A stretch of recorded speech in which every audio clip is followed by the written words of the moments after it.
नमस्कार, भाषा सारथी में आप सभी का फिर से स्वागत है। पिछली वीडियो में हमने व्यंजन संधि के प्रकारों में से जश्त्व और अनुस्वार संधि को समझा था और कुछ एग्जाम्पल्स को भी किया था जो अक्सर एग्ज़ाम में पूछे जाते हैं। तो बिना किसी देरी के हम व्यंजन संधि के बाकी प्रकारों को भी इसी ईजी तरीके से समझते हैं और उन एग्जाम्पल्स को भी करते हैं जो अक्सर एग्ज़ाम में पूछे जाते हैं। अनुनासिक संधि, और इस संधि को बताने वाला सूत्र है यरो अनुनासिके अनुनासिको वा, जिसका अर्थ है कि किसी वर्ग के पहला वर्ग यानी कि क च ट त प पे यदि वो ख़त्म हो रहा है और अगला वर्ण अनुनासिक वर्ण अर्थात म या न से स्टार्ट हो रहा है तो इस म और न की वजह से ये पांचों में से कोई भी वर्ण जो है वो अपने वर्ग के पांचवें वर्ण में चेंज हो जाते हैं। जैसे कि क अड़ा में चेंज हो जाएगा, च न्य में, ट अणा में, त न में और प म में चेंज हो जाएगा म और न की वजह से। चलिए एग्जाम्पल से समझते हैं। देखिए इसका पहला एग्जाम्पल देखते हैं। पहला एग्जाम्पल है जगत नाथ। पहले वर्ड का आखिरी अक्षर है त। जैसा कि मैंने आपको बताया कि क च ट त प इन पांचों में से कोई भी अक्षर यदि लास्ट में आता है, पहले शब्द के लास्ट में यदि आता है अर्थात उस पर ख़त्म हो रहा है तो वो त चेंज हो जाएगा अपने वर्ग के पांचवें अक्षर में। क्यों होगा? क्योंकि इसके बाद जो अगला वर्ड है वो अनुनासिक से स्टार्ट हो रहा है। अनुनासिक में जो आते तो 5 वर्ण हैं। एक तो आता है आपका न्य, न्य, अण, न और म, पर अक्सर इन 3 से कोई भी शब्द स्टार्ट नहीं होता। स्टार्ट होता है न या म से। मोस्टली जो भी आपके एग्जाम्पल आएंगे एग्ज़ाम में वो इन 2 अक्षरों से ही स्टार्ट होने वाला ही कोई वर्ड आएगा। तो यानी कि ये मुख्य रूप से हम इन 2 की बात कर रहे हैं कि यदि इनसे कोई भी वर्ड स्टार्ट होता है और उससे पहले क च ट त प में से कोई भी अगर लास्ट में अक्षर आ रहा है तो ये अपने वर्ग के 5वें अक्षर में चेंज हो जाएंगे। और त का 5वां अक्षर कौन सा होता है? न। ठीक है, तो वर्ड बन जाएगा आपका, ये न आधा है, न आधा लिख लेते हैं, बाकी जो पूरा वर्ड हम लिख लेते हैं। ये वर्ड आपका बन जाता है जगन्नाथ। ये हमारी संधि बन जाती है। चलिए नेक्स्ट एक और एग्जाम्पल देखते हैं। अगला वर्ड है वाक्मयम। वाक्मयम में जो पहला वर्ड है वो फिर क पे ख़त्म हो रहा है यानी कि पहले अक्षर पे। अब ये चेंज किस में हो जाएगा? ये चेंज होगा अपने 5वें वर्ण में। क का 5वां वर्ण कौन सा होता है? अड़। और क्यों होगा इसका रीज़न आपको बता दिया है कि यदि म या न से कोई भी वर्ड अगर स्टार्ट होता है अगला वर्ड तो वो इसकी वजह से यानी इस अनुनासिक की वजह से ये भी अपने अनुनासिक में चेंज हो जाएगा। तो वर्ड बन जाएगा आपका क की जगह आ गया अड़ा और ये वर्ड अपना पूरा लिख देंगे वांगमयम। वांगमयम। यहाँ पे देखिए, यहाँ पे आपको संधि दे रखी है। संधि से संधि विच्छेद आपको बनाना है। देखिए कैसे बनता है। आपके यहाँ देखिए कि 2 अनुस्वार एक साथ लिखे हुए हैं, हमें यहाँ पे चेंज करना है। अब यहाँ पे चेंज करने का मतलब है कि ये अणा आधा है तो इसको हम पहले ऐसे हलंत करके लिख लेते हैं। ठीक है, ये वर्ण हमने ऐसे लिखा। उसके बाद जो वाला वर्ड है उसको प्लस करके हम ऐसे कंप्लीटली वर्ड लिख देते हैं। ये हमारा एक कंप्लीटली वर्ड, इसमें कोई चेंज नहीं करना लेकिन इसकी वजह से चेंज होगा। अब ये अनुनासिक है, ये म है, ये अणा किसका 5वां वर्ण है? किसका 5वां वर्ण है? बताइए जल्दी से, बताइए जल्दी से, किसका 5वां वर्ण है? ये है, जल्दी बताओ, ट का। हलंत है इसलिए इसमें भी हलंत लगा दिया और ये वर्ड हमारा बन गया षट मासा। जब तक आपको बच्चों व्यंजन नहीं याद होंगे, क से लेके आपको ज्ञ तक भी याद नहीं होगा तो बच्चों ये गड़बड़ आप करेंगे ही करेंगे। ठीक है, तो ये आपकी संधि और इसकी संधि विच्छेद बन गया हमारा षट मास। कैसे बना, यहाँ पे देखिए दो अनुनासिक एक साथ लिखे हुए हैं, इसका मतलब है आपको यहाँ पे चेंज करना है। मैंने दोनों को अलग अलग लिख दिया, अणा आधा था इसलिए हलन करके शो किया मैंने, ये लिख दिया। अब ये किसका पांचवा वर्ण है, हमें यहाँ चेंज करना है, किसका पांचवा वर्ण है, ट का। बस बाकी पूरा आपको ऐसे उतार लेना, ये आपका बन गया षठ मास। एक और देखिए संधि, ये वाली संधि जो है बच्चों बहुत इंपॉर्टेंट है, अक्सर ये आ ही जाती है, एग्जाम्पल जो है ये वाला आ ही जाता है एग्जाम में। चलिए इसको भी देखिए, यहाँ पे दो अनुस्वार है, सॉरी अनुनासिक है, न और म, यहाँ पे दो अनुनासिक दे रखे हैं, तो इसका मतलब हमें यहाँ पे चेंज करना है। ठीक है, ये मित्रम वर्ड को हम अलग से लिख देते हैं, ये तो हमारा कंप्लीट है, इसको कुछ नहीं करना। अब न आधा रह गया, न आधा ही है तो उसको ऐसे लिख लेते हैं हम। ठीक है, अब ये न जो है ये किसका पांचवा है, ये है त का।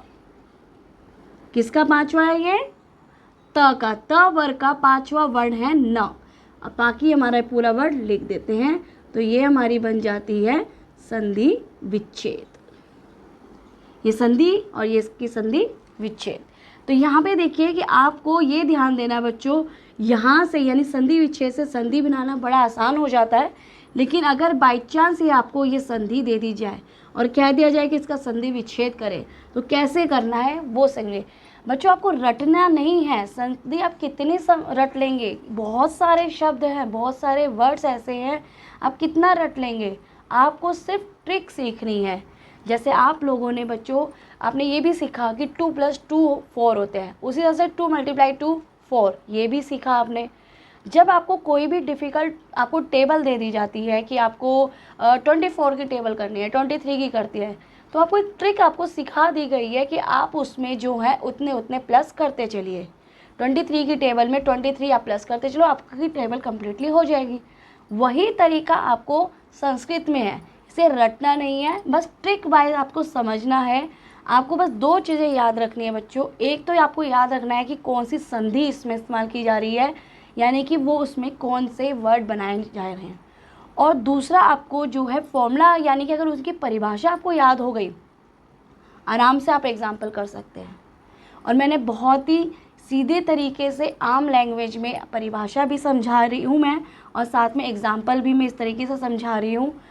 ठीक है, चलिए अब नेक्स्ट संधि करते हैं हम। अगली संधि है तुगागम संधि, जिसे हम च का आगम भी कह सकते हैं, और इस संधि को बताने वाला सूत्र है 6 च। इसका अर्थ है कि यदि किसी ह्रस्व स्वर के बाद छ से स्टार्ट होने वाला कोई भी वर्ड आ जाता है तो छ से पहले च का आगमन हो जाता है। एग्जाम्पल से इसको और क्लियरफाई करते हैं। चलिए अब इस वाली संधि का भी एग्जाम्पल देखते हैं, समझते हैं। पहला है जैसे आपके सामने विच्छेदा। आपने ये देखा परिभाषा में, जैसे मैंने आपको अभी बताया था कि यदि ह्रस्व अ, ई, उ या री आ जाता है, पहले वर्ड का आखिरी अक्षर यदि इन चारों में से कोई भी होता है या इसमें ख़त्म होता है, और अगला वर्ड यदि छ आ रहा है, छ से स्टार्ट हो रहा है, तो हम क्या कर देते हैं, इन दो के बीच में हम च लगा देते हैं। ठीक है, इन दो के बीच में क्या आ जाता है, च लग जाता है, तो वर्ड हमारा क्या बन जाता है, वि आधा च है विच्छेद। ये हमारी संधि बन जाती है। बहुत इजी है, आपको करना कुछ नहीं है, बस ये ध्यान देना है कि एक तो यहाँ पे पहले वर्ड में ह्रस्व अ, ई, उ या री, इन चारों में से कोई भी हो, और अगला वर्ड आपका छ पे स्टार्ट हो रहा हो, तो बस आपको इन दोनों में कोई चेंज नहीं करना, बस बीच में आपको च लगा देना है। ठीक है, इसमें कोई चेंज नहीं है, आपको करना सिर्फ ये लगाना है। एक एग्जाम्पल और देखते हैं। चलिए देखिए, इधर आपके सामने बहुत ही इजी है। एक तो क्या यहाँ पे च के बाद है छ, और यहाँ पे ये भी ध्यान दीजिए कि च से पहले ह्रस्व स्वर भी है। ह्रस्व कौन सा स्वर है, ऊ है, तो ये तो आपका ऐसी हो गया। ठीक है, च को गायब कर दो, ये बन गया आपका संधि विच्छेद। बस कोई प्रॉब्लम नहीं थी, ये रही संधि और ये रहा आपका संधि विच्छेद। लेकिन अगर मैं ये कहूँ बच्चों कि ये जो च है ये डायरेक्ट नहीं आता, आपने ये ध्यान दिया कि संधि का नाम च का आगम तो समझ में आता है, लेकिन इसे तुगागम क्यों कहते हैं। ये तुगागम क्या है, फिर संधि को हमने तुगागम नाम क्यों दिया है, और ये च डायरेक्ट नहीं आ रहा, ये क्या बात हुई। चलिए इसको भी अब और अच्छे से क्लियर करते हैं और ध्यान से समझते हैं। इस संधि का नाम तुगागम संधि कैसे बना। जब दोनों को मिलाते हैं तुक और जमा आगम को तो तुगागम बन जाता है। जशत्व संधि के नियम के अकॉर्डिंग क ग में चेंज हो जाता है, इसलिए वो तुक से तुग बन जाता है और आगम जमा करने पर उसमें तुगागम वर्ड बन जाता है। लेकिन प्रश्न उठता है कि तुक से च कैसे बन जाता है। चलिए इसको भी समझते हैं।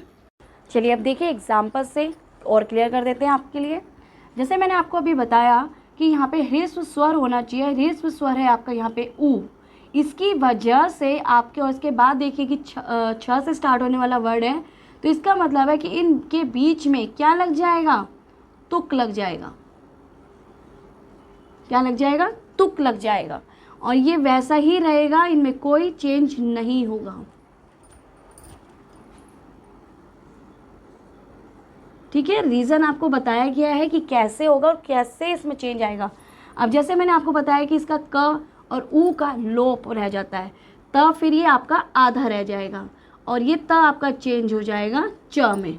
ठीक है, कैसे हुआ ये आपको बता दिया कि ये डायरेक्टली चेंज नहीं होता है, और ये इसका रीज़न आपको बता दिया गया है।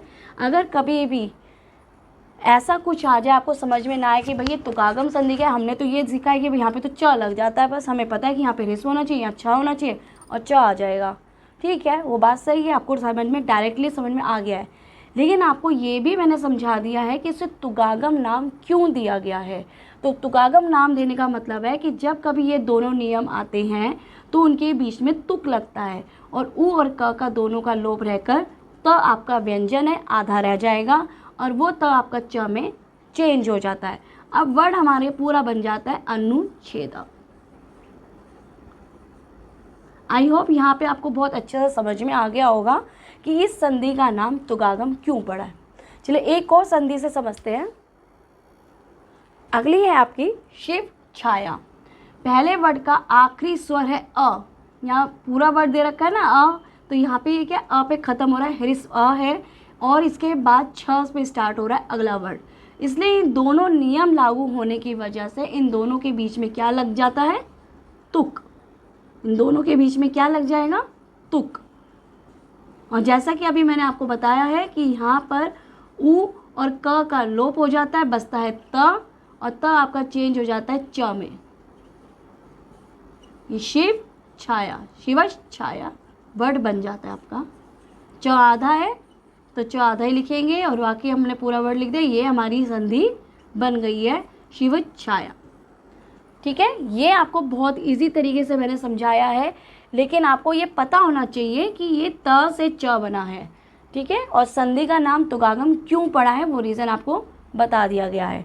नहीं तो वैसे आपको ये चीज़ें करनी नहीं है, सिर्फ आपको समझने के लिए आपको मैंने बताया है कि आपको समझाने के लिए। आपके एग्ज़ाम में तो इसी तरह से आएगा कि आपको ये संधि विषय दे दिया जाएगा और डायरेक्टली आपको ये लिखना है, लेकिन आपको बस ये इसलिए बताया गया कि आपको पता होना चाहिए कि तुक लगता है, तुक की वजह से च आता है। ठीक है, चलिए करते हैं अगली संधि। नेक्स्ट संधि है णत्व संधि, और इस संधि को बताने वाला सूत्र है रसाभ्याम नो ण समान पदे, जिसका अर्थ है यदि पहले शब्द के अंदर या अंत में री, र या श आ जाए और बाद वाला वर्ड यदि न से स्टार्ट हो रहा है या बीच में कहीं पे भी उसमें न है तो वो न चेंज हो जाता है अणा में। इनके बीच में कोई भी स्वर या कोई भी व्यंजन व्यवधान ही क्यों ना डाल रहा हो। एग्जाम्पल से समझते हैं इसे। चलिए इसका भी देखते हैं एग्जाम्पल। प्रनाम, जैसे कि मैंने आपको बताया कि पहले शब्द में कहीं पे भी यदि री, र या श आ जाए, ठीक है, ये ध्यान देना कि आधे होने चाहिए, इनमें मात्रा अलग है बात है, और अगले वर्ड में कहीं पे भी न अगर आ जाता है तो ये न किस में चेंज हो जाएगा, ये चेंज हो जाएगा आपका अड़ा में। ठीक है, अब करते हैं इसको क्लियर। और प्र में अ है और ये न आपका है, न किस में चेंज हो जाएगा, न में। बस कुछ नहीं करना आपको, वही का वही आपको लिख देना है सेम। ये रही आपकी इसकी संधि, सिंपल है, इसमें कोई प्रॉब्लम नहीं है। चलिए अगला करते हैं एग्जाम्पल। देखिए अगली संधि है कृष्ण। अब यहाँ पे पूरे वर्ड में श भी आ रहा है, रे भी आता है, दोनों ही आ रहे हैं तो भाई, और उसके बाद ना है, ना आपका किस में चेंज हो गया, अणा में। ये आधा है, आधा लिख लेते हैं, पूरा ज्वाइंट करके हम वर्ड लिख लेते हैं, हमारा वर्ड बन गया हमारा कृष्णा। चलिए नेक्स्ट संधि वो भी देखिए। देखिए अगली है हमारी राम आयनम। इस पहले वर्ड में र पहले है, यानी इस वर्ड में र आ रहा है, अगले वर्ड में भी न से स्टार्ट नहीं हो रहा लेकिन बीच में न है, तो इसको ज्वाइंट हम कर देंगे, बाकी सब कुछ वही है। इसमें अ जुड़ गया, इसमें अ है, अ और आ मिला के क्या हो गया, आ हो गया। ये वर्ड बन गया हमारा रामायणम। न आपका किस में चेंज हो गया, अणा में, और आपका वर्ड बन जाता है रामायणम। आई होप जो मैं इस वीडियो में सिखाना चाहती थी, इस वीडियो के थ्रू आपको वो चीज़ें समझ में आ गई होगी। मैं बस आपको ये सिखाना चाहती हूँ बच्चों की संस्कृत आपको रटनी नहीं है, सिर्फ समझनी है, उसकी ट्रिकी वाइज को समझना है। अगर आपको मेरी वीडियो बहुत अच्छी लगी है तो प्लीज़ वीडियो को लाइक करें, शेयर करें अपने दोस्तों के साथ, और सब्सक्राइब करें मेरे चैनल को यदि आपने अभी तक सब्सक्राइब नहीं किया है। मिलते हैं अगली वीडियो में फिर से कोई नए टॉपिक के साथ, तब तक के लिए नमस्कार।